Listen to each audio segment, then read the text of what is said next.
તો સાયલાથી મહત્વપૂર્ણ સમાચાર સામે આવી રહ્યા છે, જ્યાં સાયલા અને ધજાળા પોલીસ મથકમાં આરોપી બોલાવાયા કે જ્યાં સાયલા અને ધજાળા પોલીસ મથકમાં આરોપી બોલાવાયા ત્યારે આરોપીઓને કાયદાકીય સમજ આપવામાં આવી કે જ્યાં લીંબડી ડીવાયએસપી દ્વારા બોલાવવામાં આવ્યા ગુનેગારોને કે જ્યાં જે આરોપી છે તેઓને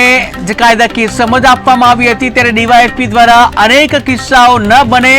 તે માટે માહિતી આપવામાં આવી ત્યારે જૂથ અથડામણ મારામારી જેવા કિસ્સાઓને રોકવા સમજ આપવામાં આવી કે જ્યાં આરોપીઓને કાયદાકીય સમજ આપવામાં આવી છે, જ્યાં સાયલા અને ધજાળા પોલીસ મથકમાં જે આરોપીઓ છે તેઓને બોલાવવામાં આવ્યા અને આરોપીઓને કાયદાકીય સમજ આપવામાં આવી હતી ત્યારે લીંબડી ડીવાયએસપી દ્વારા બોલાવવામાં આવ્યા જ્યાં ગુનામાં સામેલ આરોપીઓને કાયદા અંગેની સમજણ આપવામાં આવી હતી ત્યારે ડીવાયએસપી દ્વારા અનેક કિસ્સાઓ ન બને